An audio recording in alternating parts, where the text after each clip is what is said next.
కుల చేతి వృత్తులను ప్రోత్సహించి వారిని ఆర్థికంగా బలోపేతం చేయడమే కాంగ్రెస్ పార్టీ లక్ష్యమని నగర మేయర్ మహంకాళి స్వామి పేర్కొన్నారు. పెద్దపల్లి జిల్లా గోదావరి కనిలో చేనేత దినోత్సవం సందర్భంగా ఆయన ముఖ్య అతిథిగా పాల్గొన్నారు. పద్మశాలిల కులదైవం మార్కండేయ స్వామికి పూలమాల వేసి పలువురిని సత్కరించారు. తెలంగాణ రాష్ట్రంలో ముఖ్య భూమిక పోషించిన కొండ లక్ష్మణ్ బాపూజీ పద్మశాలీలకు చేసిన కృషిని ఆయన అభినందించారు. చేనేతను ప్రోత్సహించేందుకు ముఖ్యమంత్రి రేవంత్ రెడ్డి చేనేత కార్పొరేషన్ ను ఏర్పాటు చేసి కమిషనర్ ను నియమించినందుకు ఆయన సంతోషం వ్యక్తం చేశారు. రామగుండం కార్పొరేషన్ పరిధిలో పద్మశాలీల అభ్యున్నతికి కృషి చేస్తానని మేయర్ మహంకాళి స్వామి హామీ ఇచ్చారు.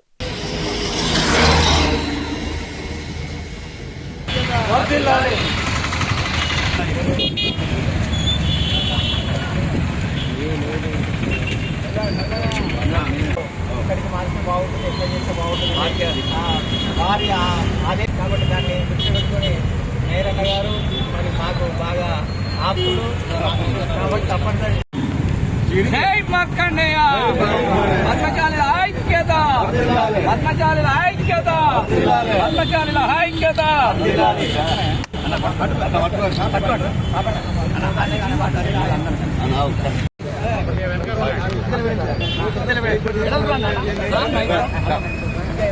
గట్టిగా చెప్పట్లు అయ్యా.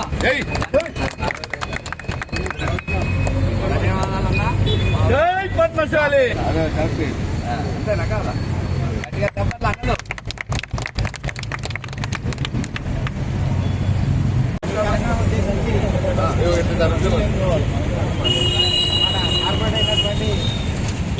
చేనేత దినోత్సవం సందర్భంగా సోదరులు పద్మశాలి సంఘానికి సంబంధించి బండారు రాయమల్లి గారి నేతృత్వంలో గౌరవ సోదర కార్పొరేటర్లు సామమూర్తి గారు, బాబు గారు, అలాగే ఇక్కడ ఉన్న మిత్రులందరూ కూడా నా వాళ్ళే, అందరికీ పేరు పేరున నమస్తు మంజలు తెలియజేస్తా ఉన్నాం. రాష్ట్ర ప్రభుత్వం కూడా ప్రతిష్టాత్మకంగా రాష్ట్రంలో ఉన్న పద్మశాలీలను, అలాగే చేనేత మీద ఆధారపడి మగ్గాల మీద ఆధారపడి జీవించే వారు ఎవరైతే ఉన్నారో వాళ్ళందరినీ ఆదుకోవాలనే సంకల్పంతో ఈరోజు మన రాష్ట్రానికి సంబంధించి చేనేత కార్పొరేషన్ చైర్మన్ కూడా ఏర్పాటు చేసి ఆ కార్పొరేషన్ కు ఒక చైర్మన్ గారిని కూడా నియమించడం జరిగింది. దానిలో భాగంగానే అలాగే ఈరోజు కీర్తిశేషులు కొండ లక్ష్మణ్ బాపూజీ వారి విగ్రహానికి పూలమాలలు వేసి ఈ కార్యక్రమాన్ని ప్రారంభించడం జరుగుతూ ఉన్నది. కొండ లక్ష్మణ్ బాపూజీ గారి గురించి ఇక్కడ తెలంగాణలో ఉన్న ప్రతి వ్యక్తికి తెలుసు. తెలంగాణ ఉద్యమం అనేది ప్రారంభమైందే వారి ఇంట్లో.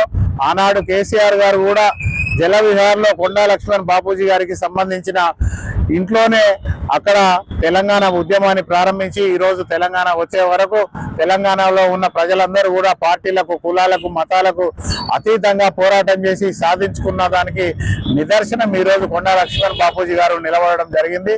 ఏదైతే రాష్ట్రంలో ఉన్న పద్మశాలీలందరినీ ఏకం చేసి వాళ్ళందరినీ కూడా ఆర్థికంగా బలోపేతం చేయాలనే సంకల్పంతో రాష్ట్ర ముఖ్యమంత్రి గౌరవ రేవంత్ రెడ్డి గారు, మంత్రివర్యులు శ్రీధర్ బాబు గారు, రాజ్ ఠాకూర్ గారు వీరంతా కూడా ఈరోజు పద్మశాలిలో ఆర్థికంగా వెనుకబడి ఉన్నారు. వాళ్ళందరికీ కుల వృత్తితోటి ఇంకా చాలా మంది దాని మీదనే జీవించి ఉన్నారు కనుక వాళ్ళందరినీ కూడా ఆర్థికంగా ఆదుకోవాలనే సంకల్పంతో ఈరోజు కార్పొరేషన్ కూడా ఏర్పాటు చేసి ముందుకు వెళ్తున్న సందర్భంగా ప్రభుత్వం ప్రతిష్టాత్మకంగా తప్పకుండా పద్మశాలీలకు పెద్దపీట వేస్తుందని చెప్పేసి ఈ సందర్భంగా తెలియజేస్తూ ఈ కార్యక్రమం